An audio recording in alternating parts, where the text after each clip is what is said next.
The comments made by the U.S. Vice President, part of a sweeping condemnation of Europe on Friday, have been met with widespread criticism, labeled as both inaccurate and misogynistic by numerous organizations, politicians, and governments.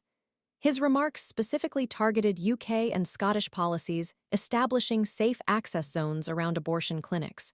This criticism ignited a firestorm of debate, with many condemning the vice president's statements as inful. Heidi Stewart, CEO of BPAS, the UK's leading abortion service provider, vehemently defended the necessity of these safe zones. These buffer areas, extending 150 meters around clinics, are crucial, she argued, in protecting women's access to essential health care within a predominantly pro-choice nation. The zones are designed to prevent the harassment frequently experienced by women seeking abortion services, which includes being confronted with graphic images of fetuses, bombarded with anti-abortion leaflets, and forced to navigate through often hostile and intimidating protests and vigils. The creation of these safe spaces is a direct response to the real and pervasive threat to women's reproductive rights and physical safety. The implementation of these zones acknowledges and addresses the significant challenges women face in accessing essential medical care. The vice president's remarks were further scrutinized in light of the case of Smith Connor, an individual who received legal backing from the U.S.-based conservative Christian advocacy group, Alliance Defending Freedom International. Smith Connor was found guilty of violating a safe access zone in October of last year, stemming from an incident in November 2022, where they repeatedly refused to leave the vicinity of an abortion clinic in Bournemouth. This conviction highlighted the tangible need for these protective measures, demonstrating the real-world consequences of unchecked harassment targeting women seeking reproductive health care. The case underscored the urgency of protecting vulnerable individuals from intimidation and the need for robust legal frameworks to ensure safe access to healthcare services.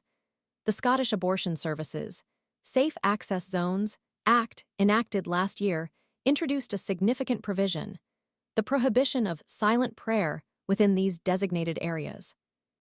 This measure was implemented to prevent large-scale silent vigils, a tactic often employed by U.S. pro-life groups like 40 Days for Life, which have historically created intimidating and distressing environments for women seeking abortions.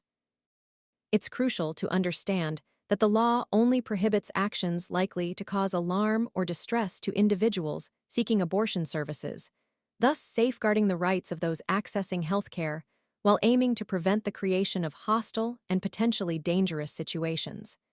This carefully crafted legislation demonstrates a commitment to balancing the rights of all involved.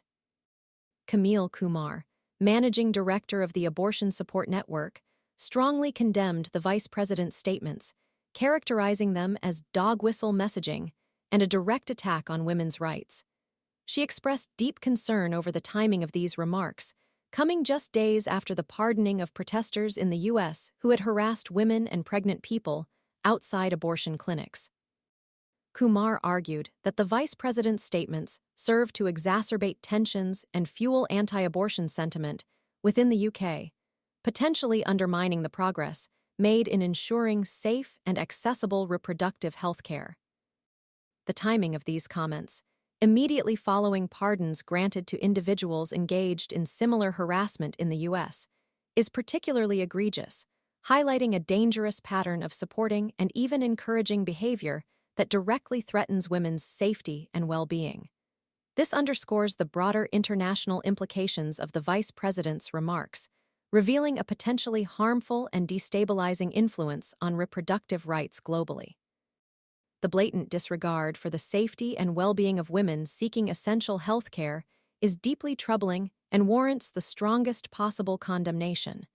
The situation calls for a concerted global effort to protect women's access to reproductive health care and denounce any actions that threaten these essential rights. The need for robust legal protections and ongoing advocacy remains paramount.